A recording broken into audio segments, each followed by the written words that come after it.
Law of limitation में क्या कहते हैं सर, इसमें ऐसा प्रावधान था जिसको हम हटा रहे हैं आज के इस अमेंडमेंट के जरिए। लॉ ऑफ लिमिटेशन में ऐसा था पुराने कानून में कि इतने साल तक आप अगर कोई अपील नहीं किया या उस समय उसका कुछ बीच में कुछ घटना हो गया या पुराने बहुत साल हो गए, आप लॉ ऑफ लिमिटेशन तो होना चाहिए ना सर, कहीं सीमा तो होना चाहिए। लेकिन इन्होंने ऐसा किया कि मान लो कोई खड़ा होकर कहेगा कि 500 साल पहले मेरा बाप दादा का इस जगह में कोई कार्यक्रम चलता था, नमाज पढ़ा था या किसी ने कुछ किया है, सिर्फ एक बात बताने पर पूरा वो जगह को वक्फ प्रॉपर्टी डिक्लेयर किया जाता था। ऐसा नहीं कर सकते। लॉ ऑफ लिमिटेशन भी इसी संसद ने बनाया है और लॉ ऑफ लिमिटेशन को भी ओवरराइड कर दिया था ये 1995 वक्फ एक्ट ने सर। तो ये कैसे हो सकता है कि एक ऐसा कानून इस देश में कैसे हो सकता है कि बाकी जितना कानून को ऊपर में चढ़ जाता है और उसका ओवरराइडिंग इफेक्ट होता है? ऐसा हो नहीं सकता। हम कैसे एक्सेप्ट किया है इतने सालों तक? तो ये सर एक अच्छा समय है जो गलती किया है।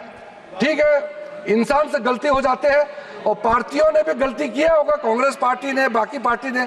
आज सुधरने का समय है तो हम सुधर ला रहे हैं। गलतियां हुई हैं लेकिन जो सुधरते समय कम से कम आप विरोध ना करें सर। और sir section 108 special provision under evacuee property act 1950, उसको सर हम लोग हटा रहे हैं क्योंकि ऐसा सेक्शन हमारा देश का किसी कानून में, किसी भी स्टैट्यूट बुक में नहीं रहना चाहिए सर। उसके बाद मैं कुछ ऐसा इश्यूज पे जाना चाहता हूं जिससे हमारे सारे सदन को सुन करके उनको कन्विंस होगा सर। सर आप सर इनको थोड़ा चुप करें, बीच बीच में इस तरह का कहना, सीनियर मेंबर है सर। अब हम सर बड़ा विषय पे जाना चाहता हूं सर।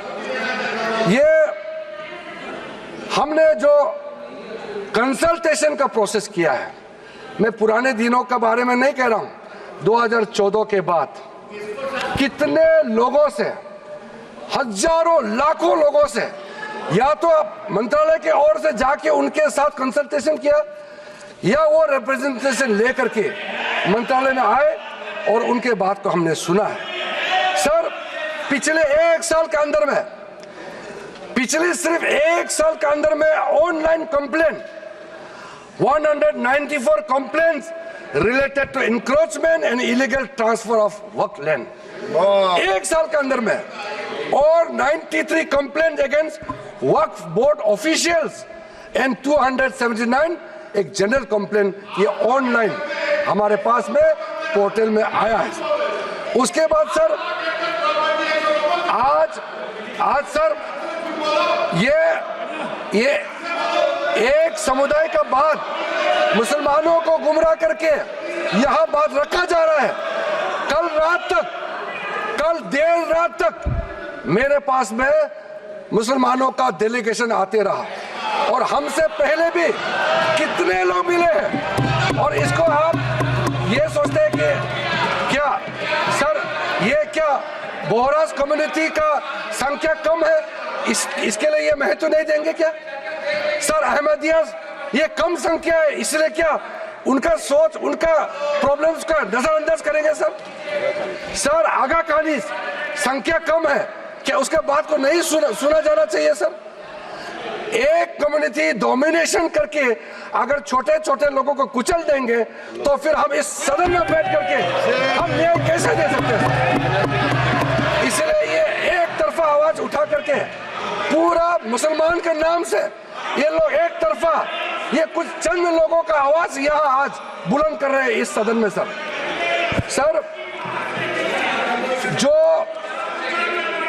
जो वक्फ बोर्ड के बारे में कई लोगों ने जिक्र किया है, लेकिन प्राइवेटली इसमें भी कई ऐसा नेता है जो मुझे आके कहा है कि देश में जितना स्टेट वक्फ बोर्ड है सब माफिया लोगों ने कब्जा कर लिया है। ये बहुत लोग कह रहे हैं, आज सदन में नहीं कह रहे हैं, सदन में अपना अपना पार्टी का दबाव या किसी के डर से या वोट बैंक का चक्कर से नहीं बोल रहा है, मगर प्राइवेटली हर एक मुसलमान आकर के कहता है। नाम मत बताना नाम तो हम बताएंगे नहीं सर। मैं आप लोगों का पॉलिटिकल इशियर में खराब नहीं कर दूंगा। कौन कौन सा एमपी ने मुझे आके बताया कि पार्टी विरोध कर रहा है लेकिन अंदर से हम साथ दे रहे हैं, मैं नाम नहीं लूंगा। मैं नाम लेकर के इन एमपी साथियों का पॉलिटिकल करियर को मैं बर्बाद नहीं करूंगा सर। सर कंसल्टेशन का जहां तक आता है सर, सबसे पहले बस हो गया सर। कंसल्टेशन हमने कई लेयर्स में कंसल्टेशन किया है सर, ऑफिशियल लेवल में, पॉलिटिकल लेवल में, स्टेट गवर्नमेंट का रिप्रेजेंटेटिव से और इंडिविजुअल लेवल में बहुत वाइड कंसल्टेशन देश भर में हम लोगों ने किया है सर। मुझे इस मंत्रालय में आए हुए अभी लगभग 2 महीने हुए हैं, लेकिन जो कंसल्टेशन प्रोसेस हमारे से पहले जो मंत्री थे इस मंत्रालय के, सब लोगों ने बहुत बारीकी से समस्याओं का भी पहचान किया और कंसल्टेशन प्रोसेस भी बहुत ब्रॉड बेस किया है सर।